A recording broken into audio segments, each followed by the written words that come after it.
This whole story happened back in 2021 and ended in October. Damn how the time flies. It is something that puts a massive Cheshire smile on my face whenever I think about the background. In January 2021, I began working for a very big American company based within Europe's sector.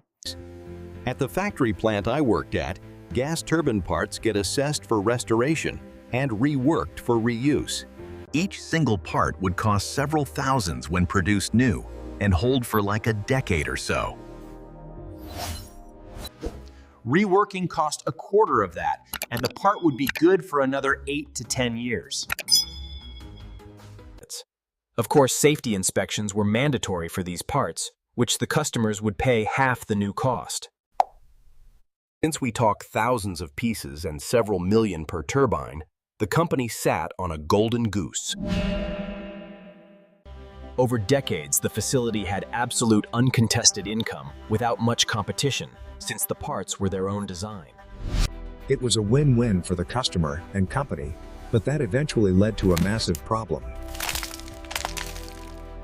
Competence, invention, or even honesty were not needed by the management of the facility anymore during that time. As long as workers stuck to developed processes and did their job, money kept flowing in, regardless. You can see where this is going as the setup for this corporate disaster begins to take shape. I was hired as part of quality control, specifically to operate a 3D computer-managed measuring machine.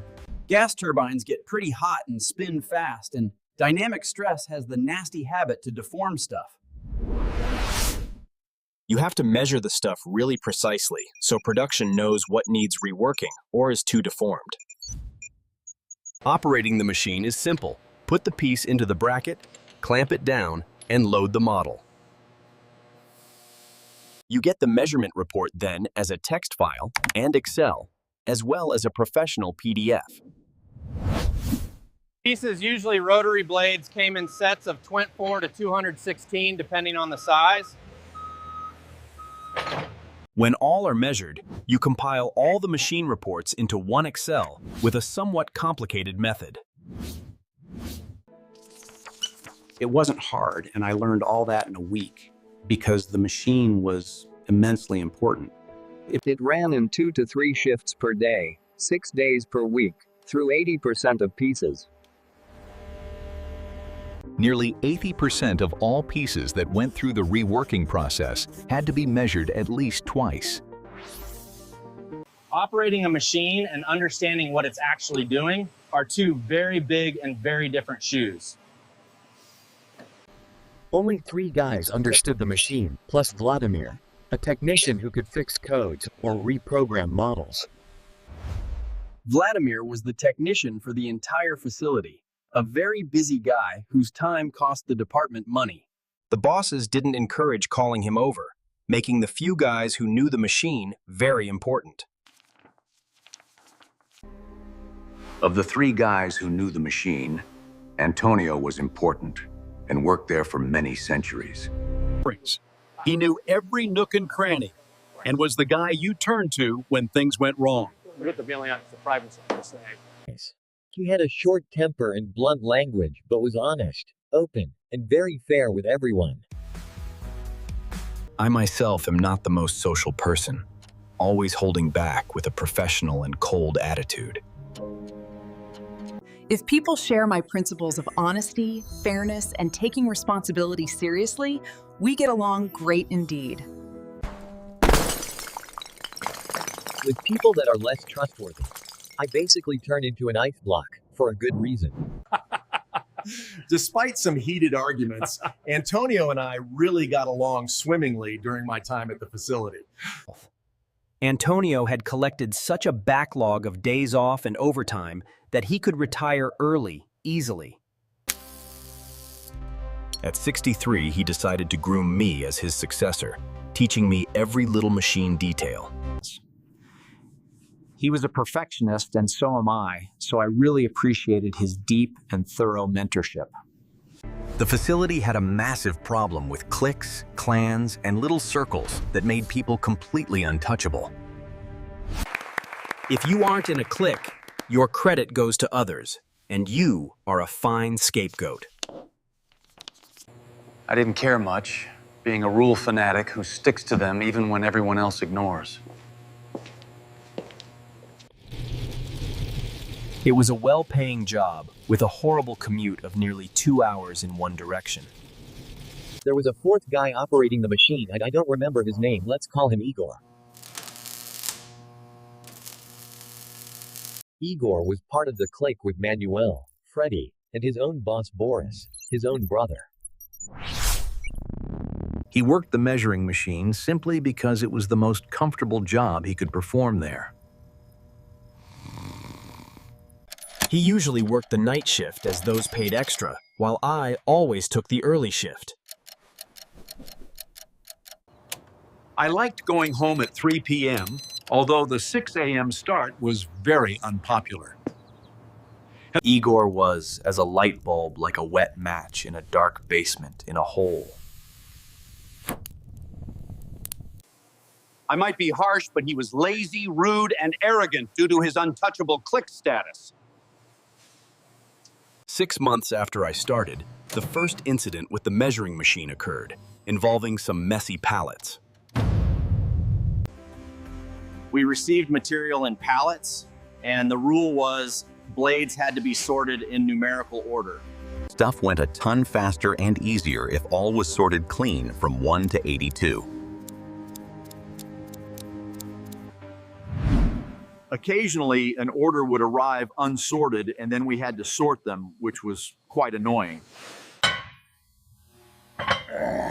Since we had to lift blades one by one anyway, it wasn't a big deal, just annoying. Igor never finished a set if he could help it, leaving just 1 or 2 blades left.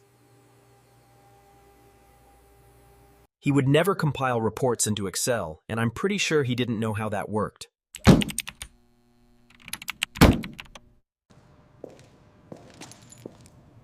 One morning I came to work, and like so often there were just 3 blades left over. I shrugged without care and wanted to just finish the order and start the next one immediately. The problem was the pallets were a complete mess, completely unsorted despite them being measured by Igor. Igor had worked the late shift, and I would see him for a few minutes during handover. I would have to sort all pallets while also operating the machine to avoid any further delay. The machine was a bit of a bottleneck in the facility, but usually a very chill post.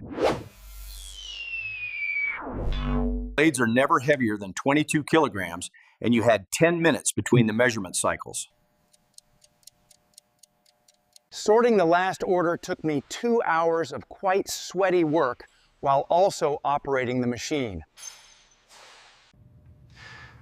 When Igor came in, when I asked him politely why he had not sorted that one specific order, he replied in quite a rude tone that he simply would not do that for me.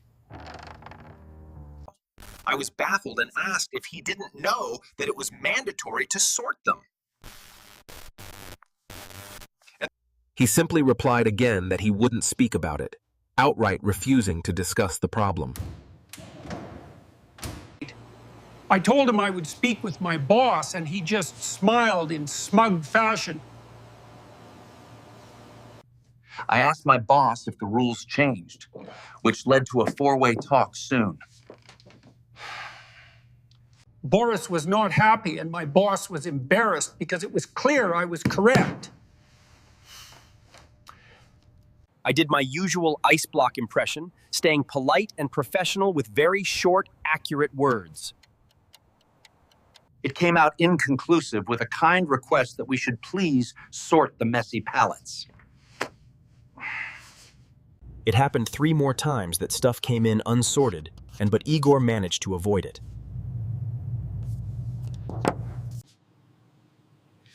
Six weeks later, I was maintaining the machine by rubbing special liquid into the stone tread. I turned the machine into manual mode, then suddenly heard a grinding noise and stopped it. The Arch was an air cushion-based runner, like a hovercraft, to ensure minimum vibration levels. I inspected the tread and found a deep crater in the stone surface, maybe 3 centimeters. The inspection revealed scratches along the entire length of the tread, indicating the machine had run. I immediately shut down the machine and informed Vladimir as well as my boss of trouble. I also took pictures of the damage with timestamps, just out of my usual paranoia habit. The machine was put out of commission as the Arch took damage and needed major recalibration. That crater looked exactly like the bottom corner of a blade dropped onto the stone tread. Igor denied everything and could not recall any scratches or grinding noise during his shift either. He tried to blame me, but I reported it 5 minutes into my shift with Igor's. While the machine was getting fixed, we were put to different work in the pre-assessment. I made good friends there who would serve as my ears later on in the company. We collected a massive backlog to the point that other departments were struggling to find work. It was only me and Igor, with me working quite some overtime for very good pay. One morning I noticed something weird. Igor's measurement reports had large gaps of 30 minutes in. I asked if he had trouble, and he snapped at me that all had been fine. Igor looked at those timestamps for a moment back at me and just shrugged before home. Monday morning, I came in and checked how far he had gotten, but reports were missing. 4 orders worth of reports were missing, which is a big deal, so I called Vladimir. Someone had turned off the output of the machine, and maybe to avoid the timestamps on reports. Freddie, the boss of the assessment department, came into my measuring room wearing a nice suit. He stood before me, giving me no room, and snapped that he was sick of bullying. He handed me a letter, which were the signed papers of my contract's termination, signed by him. He said I could apologize to Igor and admit fault or be fired immediately right then. I took the letter and read through it before nodding a few times to show compliance. When he turned around and marched out with a smug grin, he left the termination letter. When both parties agree, a contract can be canceled immediately without any further responsibilities beside pay. I had 2 hours left and spent them to carefully clean my workplace and backup data. I made a backup according to the rules and then also cleaned the hard drive completely. The server for backup data is marked as unsearchable to avoid your search list getting cluttered. If you knew the rules, you'd find it, but if not, well, good luck with terabytes. I made a copy of the termination paper signed by me and sent it to email. I put the original back into the envelope and packed my things up for the exit.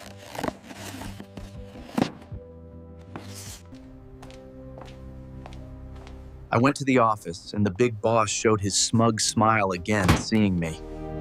He was quickly confused when he saw me with my laptop, work phone, and all too. I told him, according to rules, I am to hand over all personal equipment before leaving. Exceptions according to paragraph B are safety shoes and safety glasses. I bid you fine day. I went to my own boss and piled my stuff on his desk while he confused. His eyes went big as he realized I was the only person left who knew maintenance. He was first lost for words and then rushed into Freddie's office to see the letter. I changed clothes and asked the security guards for a full inspection of my person too. They searched me and handed me a written confirmation that I had nothing belonging to company.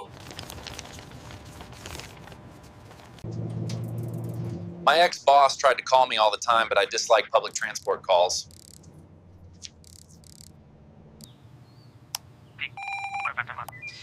It was 4 p.m. when I finally answered his call as I got back home. I told him I'd have a new job within a week and he would need training. Give me a solid contract with triple pay and a written apology from Freddie to return. I hung up then and blocked his number as well as any other company numbers too. The aftermath began as no one maintained or cleaned the measuring machine anymore at the facility. Vladimir was called multiple times a day, which built up a backlog for him elsewhere, too. He tried explaining stuff to Igor, but yeah, that didn't work well for anyone involved there. I don't know. Other departments ran dry and reported it up the ladder as they didn't want blame. The issue eventually got onto the desk of the national CEO of the company.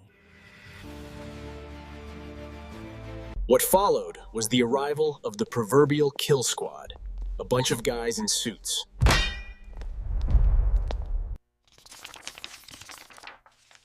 They had cold eyes, and a prosecutor from the USA was among them too. I was called a month later asking if I could come in for a formal interview. I gave them the entire story as accurate as I could and gave my signature too.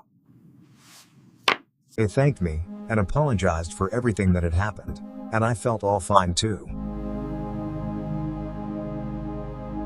Igor got fired for careless negligence, and his brother Boris likewise got the immediate boot too.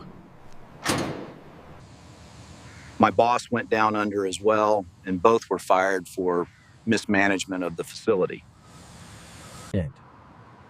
Freddie was not only fired but dragged in front of court, designated as a corporate scapegoat. The entire facility went firmly in the reds for that year, due to missed rework deadlines. The company had to contract the producer to train new employees how to operate the machine. I asked for triple pay while those guys were more like triple zeros at the end. I did find a new job within 1 day, and the new boss is a blast. My commute is 8 minutes with an electric scooter, and the team is all very friendly. I already am the de facto team leader for First Sample Stuff and am truly appreciated. In the end, I am appreciated for the work I do and the peace I have. Sometimes malicious compliance is the only way to show the truth in a broken corporate system. Looking back, that frozen attitude saved my sanity while everything else around me began to crumble. Antonio knew the value of precision, and he made sure that knowledge lived on through my work. Signing that letter was the most liberating moment of my entire professional career in the energy sector. Reclaiming hours of my life every single day was the ultimate reward for standing my ground. Corporate circles and cliques might protect you for a while, but the truth eventually finds its way.